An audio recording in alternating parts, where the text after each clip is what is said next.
ఓం మహాగణాధిపతయే నమః. ఓం గురుభ్యో నమః. ఓం శ్రీమాత్రే నమః. పరమేశ్వర స్వరూపమైనటువంటి జ్యోతిష, వాస్తు మరియు ఇతర అనేకమైనటువంటి శాస్త్రములను మనకు అందించినటువంటి మహర్షులకి నమస్కారం.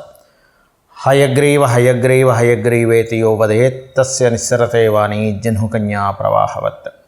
అరుణాం కరుణాతరంగితాక్షీం ధృతపాశాంకుశపుష్పబాణచాపాం అనిమాదిభిరావృతాం మయూకైః అహమిత్యేవ విభావయే భవానీం. శ్రీమాత్రే నమః. ఓం పితృదేవతాభ్యో నమః. మనం ఈరోజు చెప్పుకోబోయేటువంటి టాపిక్ ఏమిటి అంటే 12 లగ్నాల వారు ఏ విషయాల పట్ల జాగ్రత్త వహించాలి, ఏ ఉపాసన చేసుకోవాలి, ఏ విషయాల వల్ల వీళ్ళకి కలిసి వచ్చే ఆస్కారం అధికంగా ఉంది అనే విషయాలు మనం ఇప్పుడు తెలుసుకుందాం. ఒకవేళ లగ్నం తెలియలేదు మీకు, రాశి చూసుకోవచ్చు. అంటే మేషరాశి, మాది మేషరాశిలో అశ్విని, భరణి, కృత్తిక, ఒకటో పాదం కూడా ఇదే వర్తిస్తుంది అంటే ఇదే వర్తిస్తుంది. అయితే ఫస్ట్ ప్రిఫరెన్స్ లగ్నానికి ఇవ్వండి, సెకండ్ ప్రిఫరెన్స్ రాశికి ఇవ్వండి లగ్నం తెలియని పక్షంలో. బికాజ్ ఆఫ్ మనిషి యొక్క మనస్సు కాబట్టి సెకండ్ ప్రిఫరెన్స్ దానికి ఇవ్వచ్చు, అందులో ఎటువంటి దోషం లేదు. అయితే దీనికి సంబంధించినటువంటిది ఇది మీరు పలానా లగ్నంలో లేదా రాశిలో పుట్టినందుకు ఇవి చెప్తున్నా. బట్ మీ పర్సనల్ చార్ట్ బట్టి కొన్ని కండిషన్స్ ఉంటాయి, అది నేను మీకు వీడియో ఆఖరిలో చెప్తాను. వీడియో ఆఖరి వరకు చూసినట్లయితే మీకు పరిపూర్ణంగా తెలుస్తుంది. ఇప్పుడు ఒక్కొక్క లగ్నం గురించి మనం తెలుసుకుందాం. కర్కాటక లగ్నము, కర్కాటక రాశి. లగ్నం తెలిస్తే హ్యాపీగా లగ్నం నుంచి చూసుకోవచ్చు. లేదంటే నాకు రాశి మాత్రమే తెలుసు, లగ్నం మా వాళ్ళు డిసైడ్ అంటే నోట్ చేయలేదు టైమ్ ఆఫ్ బర్త్ని కాబట్టి మాకు తెలియదు అనుకునేటువంటి వారు ఈ రాశిలో ముందుగా ఏ నక్షత్రాలు ఉంటాయో చూసుకోవాలి. అందులో పునర్వసు 4వ పాదము, పుష్యమి నక్షత్రము మరియు ఆశ్లేష నక్షత్రం ఉంటుంది. పునర్వసు వారు నిద్ర లేస్తూనే మీరు దత్తుని యొక్క నామస్మరణతో జయ గురుదత్త, శ్రీ గురుదత్త అనే నామస్మరణతో నిద్రలేస్తూ ఒక 10 నిమిషాలు మెడిటేషన్ చేసుకొని మీ పనులు ప్రారంభించండి. మీ యొక్క మైండ్ సెట్ ఎంత స్ట్రాంగ్గా ఉంటుందంటే అలా కనుక చేసుకున్నట్లయితే అద్భుతమైనటువంటి లైఫ్ని మీరు చూస్తారు ఈ ప్రక్రియ స్టార్ట్ చేసినప్పటి నుంచి. అదేవిధంగా పుష్యమి నక్షత్రం వారు వెంకటేశ్వర స్వామిని, అదేవిధంగా ఆశ్లేష నక్షత్రం వారు విష్ణువుని అంటే ఓం విష్ణవే నమః, ఓం నమో నారాయణాయ మంత్రం కానీ, ఈ యొక్క పుష్యమి వారు ఓం నమో వెంకటేశాయ అన్న నామస్మరణతో ఒక 10 నిమిషాలు కనుక ఉదయం నిద్ర లేచిన వెంటనే చేసినట్లయితే మీ మైండ్ సెట్ మీరే అబ్జర్వ్ చేస్తారు ఎంత స్ట్రాంగ్ అవుతుంది అనేటువంటిది. ఇక మీరు ఈ కర్కాటకం వారు తీసుకోవాల్సిన ముఖ్యమైనటువంటి జాగ్రత్తలు ఏమిటి? ముఖ్యంగా గుర్తుపెట్టుకోండి, బంధువర్గం లేదా సిబ్లింగ్స్ వరుస వాళ్ళ వల్ల మీకు ఏదైనా వాళ్ళ బాధ్యతలు మీరు తీసుకోవడం కానీ, వాళ్ళ వల్ల కొంత స్ట్రెస్ అవ్వడం కానీ, అంటే ఈ కర్మ మీతో ఈ సంబంధంగా కలిగి ఉంటుంది.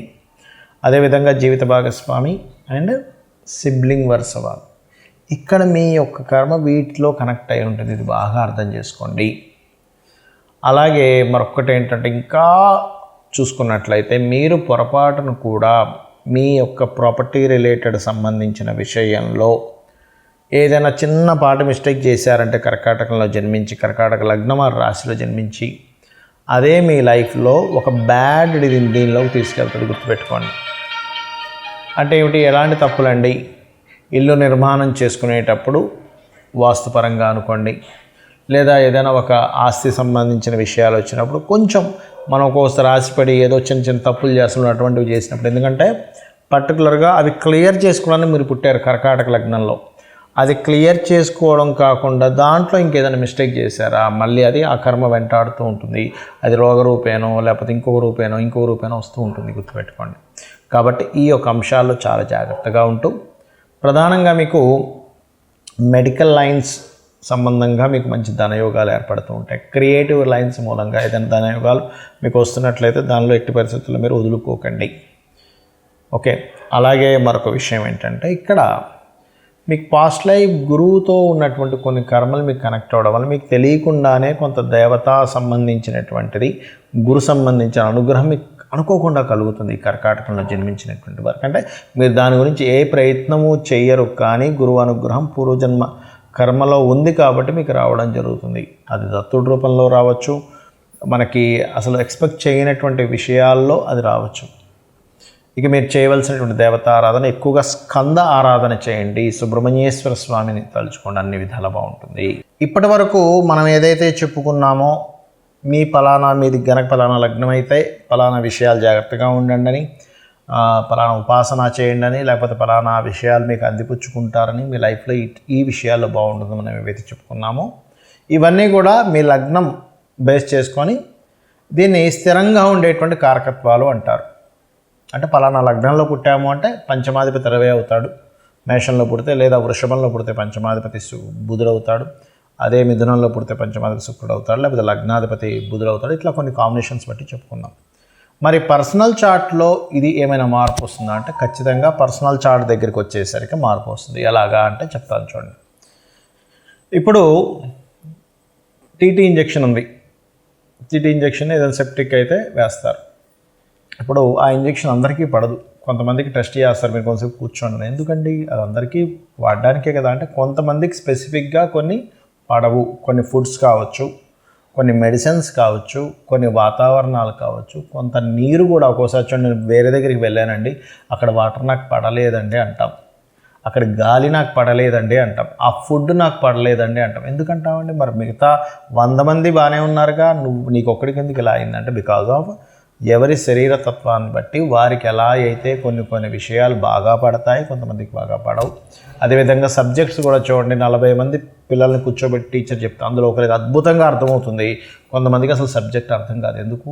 మరి అందరికీ ఒకలాగే చెప్పింది కదా టీచర్ అంటే బికాజ్ ఆఫ్ వాళ్ళకున్నటువంటి అవగాహన, వాళ్ళకున్న ఇంట్రెస్ట్, ఇవన్నీ మనం బేరేజ్ చేసుకుంటాం. అంటే పర్సనల్గా ఉండే వాళ్ళ తెలివితేటలు కానీ వాళ్ళకుండే శరీర తత్వాన్ని బట్టి వాళ్ళకి తెలుస్తూ ఉంటుంది. అలాగే మీ జన్మజాతకంలో ఉండే కాంబినేషన్స్ ఇప్పుడు నేను చెప్పినవి ఏవైతే ఉన్నాయో కొంతవరకు అది మారుస్తూ ఉంటుంది. అంటే ఉదాహరణకి నేను మీకు మేషలగ్నం వారికి అప్పుల విషయంలోనే మెయిన్గా జాగ్రత్తగా ఉండాలని చెప్పాను. కానీ వారి జన్మజాతకంలో కొంచెం బుధుడు బాగున్నాడు అనుకోండి, అప్పుడు అంత ప్రమాదం రాదు. లేదా బుధుడు ఇంకా పాడైపోయాడు ఉదాహరణకి, అప్పుడు ఇంకా ఎక్కువ ప్రభావం వస్తుంది. సో ఇలాంటివి చూసుకోవాలి. అంటే ఏమిటి? నేను ఏదైనా ఆరోగ్యం గురించి చెప్పానంటే మీ జాతచక్రంలో రవిని చూసుకోండి. రవి బాగున్నాడంటే మీరేం కంగారు పడక్కర్లేదు. రవి కనుక పాడేయాడంటే ఇంకొంచెం జాగ్రత్తగా ఉండాలి.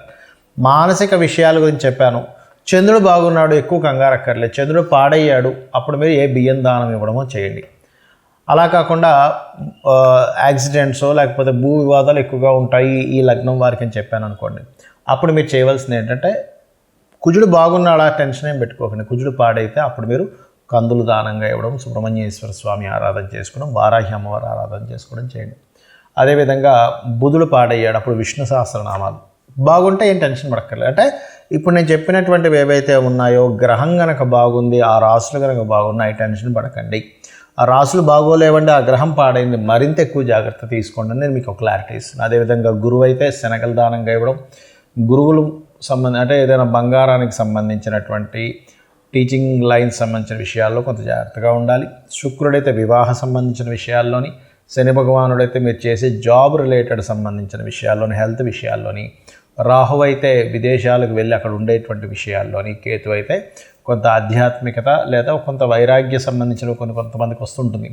అది పర్టికులర్గా ఏంటంటే కొన్నిసార్లు అయ్యో ఇటువంటి వైరాగ్యం ఈ సమయంలో రావడం ఏమిటి అనుకుంటూ ఉంటాం. ఏది మన మహాభారతంలో ఆ యొక్క యుద్ధం జరిగే సమయంలో అర్జునుడికి వచ్చినట్టు, అంటే ధర్మాన్ని వీడి ఒక రకమైన వైరాగ్యం.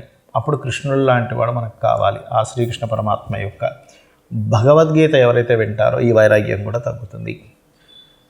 సో నేను చెప్పినటువంటివి పర్సనల్ చార్ట్లోకి వచ్చినప్పుడు కొంత మార్పు వస్తుంది అనేటువంటి విషయాన్ని మీరు అర్థం చేసుకుంటూ నేను చెప్పినటువంటి పరిహారాలు మీరు చేసుకొని ఆ పితృదేవతల అనుగ్రహం కూడా పొంది లలితాంబిక అమ్మవారి యొక్క అనుగ్రహం కూడా పొందాలని మనస్ఫూర్తిగా కోరుకుంటూ మీ యొక్క జీవితాలు మరింత ఉజ్వలంగా మరింత సక్సెస్ఫుల్గా సాగాలని మనస్ఫూర్తిగా కోరుకుంటూ శ్రీమాత్రే నమః.